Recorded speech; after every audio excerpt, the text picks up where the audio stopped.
Hello friends, welcome back on my channel science tutorial. और हम class 9 का lesson 1 का टॉपिक पढ़ रहे थे। हमने फ्यूज़न तक पढ़ लिया था। अब हम उसके आगे देखेंगे। हम एनसीईआरटी को फॉलो कर रहे हैं और थोड़ा सा आप चेंज देख रहे होंगे। मेरे पोस्टर में थोड़ा सा चेंज है, जो मैं अपना मोटो बताने के लिए दिखाया है कि मेरा क्या मोटो है अपने इस ट्यूटोरियल क्लासेस के थ्रू। वो मैसेज मैं देना चाहती हूँ। तो प्लीज़, जैसा कि मैंने बताया कि अब से अगर मेरा कोई भी वीडियो देखें, अगर ब्लर आ रहा है तो प्लीज़ क्वालिटी पे जाके 3 डॉट होते हैं, उसके क्वालिटी पे जाके उसकी क्वालिटी को 360p या 480p पे सेट कीजिए, फिर वो वीडियो ब्लर नहीं आएगा। तो हम लेसन 1 को ही आगे कंटिन्यू करते हैं। तो हम आगे चलते हैं। हमने लेटेंट हीट फ्यूज़न तक देख लिया था। हमारा अगला है, आपको देखते हैं। When we supply heat energy to water, particle start moving even faster. अब हमने लिक्विड में ले लिया, अब हमें गैस का देखना है। जब एक टेम्परेचर ऐसा आता है जब कि वो लिक्विड गैसियस फॉर्म में, वाटर वेपर के फॉर्म में बन जाता है, जब उसके पास इनफ एनर्जी होती है, बहुत ज़्यादा एनर्जी होती है, तो वो फोर्स ऑफ अट्रैक्शन, लिक्विड के फोर्स ऑफ अट्रैक्शन को छोड़ के फ्री होके घूमना चाहता है। हर कोई आजकल फ्री होना चाहता है ना।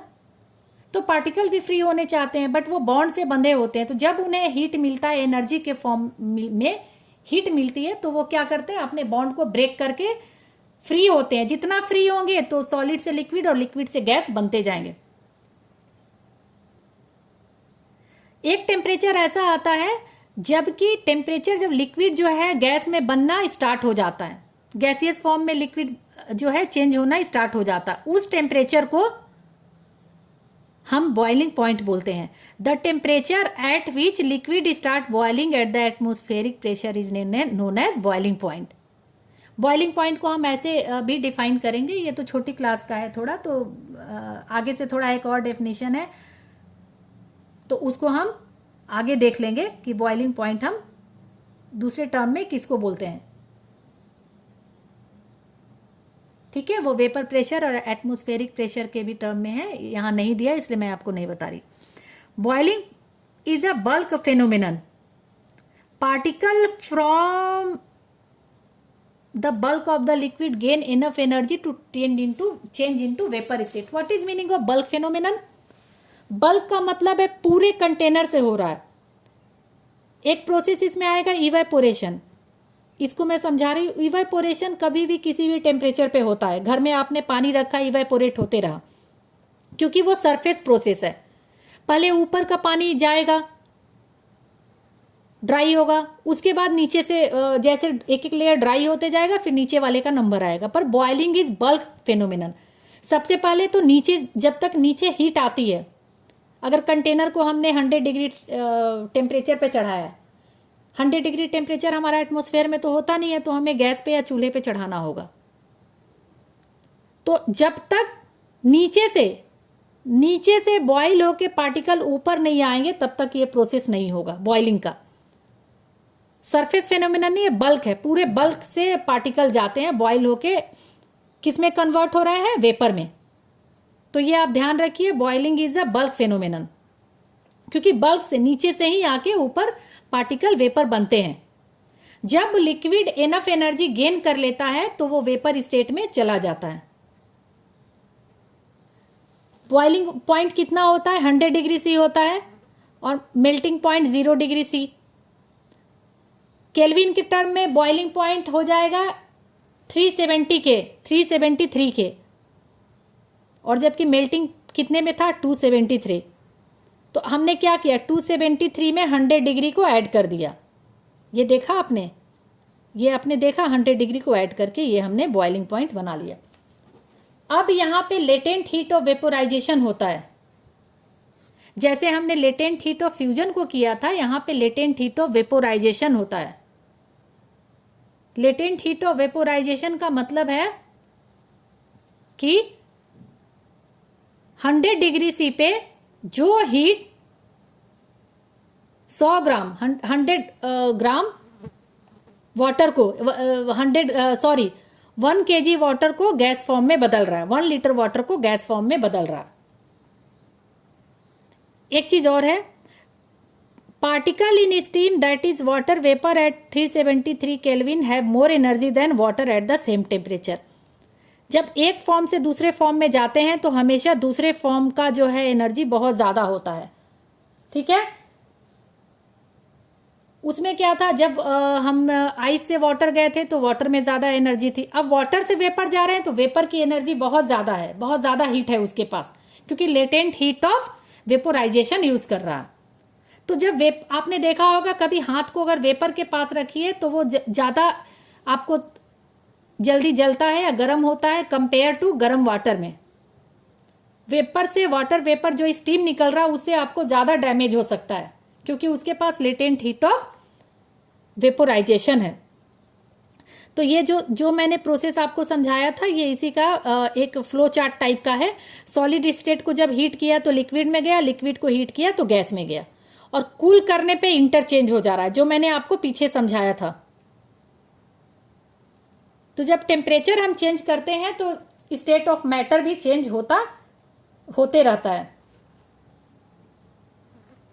कुछ चीजें ऐसी हैं हमारे आसपास जो कि अच्छा हमारे एटमॉस्फेयर में हर चीज ऐसी है जो सॉलिड से लिक्विड जाएगी, लिक्विड से गैस जाती है, लेकिन कुछ चीजें एक्सेप्शनल है जो सॉलिड से डायरेक्टली गैस बनता है, क्योंकि उनका वेपर प्रेशर बहुत ज़्यादा होता है। वेपर प्रेशर जरूरी है बॉइलिंग के गैसियस स्टेट में जाने के लिए। वेपर प्रेशर वो प्रेशर है जो कि एटमॉस्फेरिक प्रेशर को, एटमॉस्फेयर भी हमारा प्रेशर लगा रहा है, मान लो हमने पानी बॉयल करने के लिए रखा तो उसमें एटमॉस्फेयर का प्रेशर है, तो तब तक वेपर नहीं बनेगा वाटर जब तक कि वाटर का वेपर प्रेशर एटमॉस्फेरिक प्रेशर से ज़्यादा ना हो। जैसे वेपर प्रेशर एटमॉस्फेरिक प्रेशर से ज़्यादा हो जाएगा वैसे वो वेपर बन जाएगा। तो वेपर प्रेशर अगर किसी मटेरियल का ज़्यादा है तो वो सॉलिड से डायरेक्ट भी वेपर बन सकता है, गैस बन सकता है, उसको लिक्विड बनने की ज़रूरत नहीं है। तो उन चीज़ों में हमारा 2-3 चीज़ें, जैसे कपूर, घर में कैंपर रखा है, बाथरूम में नेपथलीन बॉल, नेपथलीन बॉल को आपने देखा होगा सॉलिड से गैस कभी लिक्विड नहीं बनता है, वो सीधे सॉलिड से गैस बन गया। तो वहाँ उस प्रोसेस को हमने बोला सब्लिमेशन। और जो उस तरह के मटेरियल होते हैं सब्लिमेशन वाले, उनमें बहुत ज़्यादा उनका वेपर प्रेशर होता है। इतना वेपर प्रेशर होता है कि एटमॉस्फेरिक प्रेशर को वो तुरंत में ब्रेक करके और एटमॉस्फेयर में वेपर बन जाते हैं। ठीक है, और ये लिक्विड स्टेट में चेंज नहीं होते हैं। इसके लिए इन्होंने अमोनियम क्लोराइड का आपके बुक में एग्जाम्पल दिया हुआ है। टेक सम कैम्फर और ammonium chloride, crush it and put in a China dish, put an inverted funnel over the China dish, put a cotton plug on the stem of the funnel. जैसे ऐसे किया हुआ है ताकि बाहर कुछ ना जाए, क्योंकि ये वेपर बन के तुरंत चला जाएगा, लिक्विड नहीं बनेगा। अमोनियम क्लोराइड जो है लिक्विड नहीं बनेगा, गैस बन के तुरंत चला जाएगा, इसीलिए इसको बाहर इसके कवर कर दिया है। Now heat slowly and observe, थोड़ा सा हम हीट देंगे। हम क्या देखते हैं, a change of state directly from solid to gas. हम देखेंगे कि सॉलिड से सीधे जो अमोनियम क्लोराइड गैस बन रही है, लिक्विड तो बनी ही नहीं। हमें कैसे पता चला वो गैस बनी है? क्योंकि वो अंदर हमें वेपर दिख रहा है, कंटेनर में हमें यहाँ पे वेपर दिख रहा है बनते। अंडरस्टूड? क्योंकि बाहर जाने नहीं दिया, हमने कॉटन से उसको कवर कर रखा है। ठीक है, तो अमोनियम क्लोराइड का जो है वेपर बनने लगा, और आप देख सकते हैं डायग्राम में भी दिखा रहा है। अब effect of change of temperature के चेंज से तो हमने देखा कि कैसे हम स्टेट को चेंज कर सकते हैं। हमारा अगला है effect of change of pressure. Effect of change of pressure कैसे होता है, क्या इफेक्ट होता है प्रेशर चेंज होने से? तो हम देखते हैं।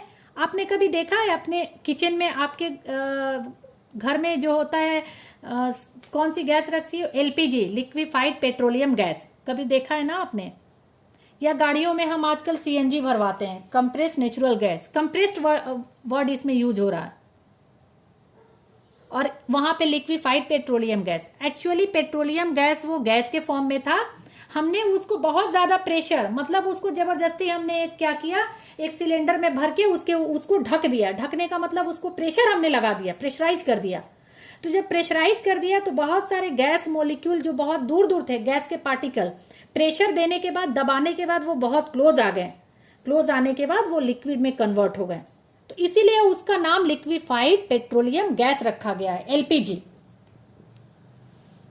ठीक है, गैसियस फॉर्म में होता तो हमें प्रॉब्लम आती, और जैसे ही वो गैस सिलेंडर से बाहर हमारे पाइप तक आई, प्रेशर जैसे ही कम हुआ हमारे चूल्हे तक आते आते, तो फिर वो गैसियस फॉर्म में बदल गया, चेंज हो गया। ठीक है, तो एक तो हम एग्जाम्पल ये देख रहे हैं, दूसरा हमारा एग्जाम्पल हम देखेंगे यहां से कि ये वही जो मैंने समझाया है पिस्टन और सिलेंडर के साथ है, कि पिस्टन से देखो, पिस्टन से इसने क्या किया, गैस लिया, पिस्टन से इसको दबा के ये पिस्टन से प्रेशर दिया, तो इसके पार्टिकल देखिए बहुत पास आ गए, जब पास आ गए तो ये लिक्विड हो गया, और हम प्रेशर दे देंगे तो धीरे धीरे इतने पास आ जाएंगे कि ये सॉलिड में चेंज हो जाएगा। तो प्रेशर बढ़ाने पे हम क्या करते हैं, गैस से लिक्विड, लिक्विड से सॉलिड जाते हैं, और टेम्परेचर बढ़ाने से सॉलिड से लिक्विड, लिक्विड से गैस में बदलते हैं, उल्टा चलता है। तो आपको रटने की जरूरत नहीं है, ये समझने की जरूरत है, आप इसको प्रैक्टिकली समझिए कि किसी चीज पे प्रेशर बढ़ा दिया तो वो मटेरियल, तो आपका मैटर का जो पार्टिकल थे वो पास आ गए, तो आप इसको प्रैक्टिकली समझिए, इसको रटिए मत। और एक एग्जाम्पल हमेशा दिमाग में बैठाइए अपने घर के सिलेंडर का, कि गैस था उसको हमने प्रेशर लगा के लिक्विफाइड कर दिया, और प्रेशर लगाएंगे तो वो सॉलिड भी बन सकता था। तो आपको यहां पे है, एक है applying pressure and reducing temperature. एक तो हम अगर प्रेशर लगा देंगे और टेम्परेचर कम कर देंगे, टेम्परेचर कम कर देंगे तो क्या होगा, गैस जो है लिक्विड और लिक्विड से सॉलिड में कन्वर्ट हो जाएगा। Have you heard of solid carbon dioxide, क्या तुमने सुना है सॉलिड कार्बन डाइऑक्साइड का? ये बहुत हाई प्रेशर पे, बहुत ज्यादा प्रेशराइज करके इस गैस को क्या किया जाता है, सॉलिड में कन्वर्ट किया जाता है directly. Have you heard a solid carbon dioxide CO2? It is stored under high pressure. Solid carbon dioxide get converted directly to gaseous. ठीक है, सॉलिड कार्बन डाइऑक्साइड को हम डायरेक्टली चेंज कर सकते हैं। State on decreasing the pressure of 1 atm without coming into liquid state, this is reason that solid carbon dioxide is also known as dry ice. इसको भी हमने क्या किया, पहले तो प्रेशर बना के इसको सॉलिड कार्बन डाइऑक्साइड में बदल दिया, फिर इसको क्या किया, फिर इसको जब हमने इसका प्रेशर कम किया तो ये सॉलिड लिक्विड में ना आके सीधे गैसियस में चेंज हो गया 1 एटमॉस्फेयर प्रेशर पे।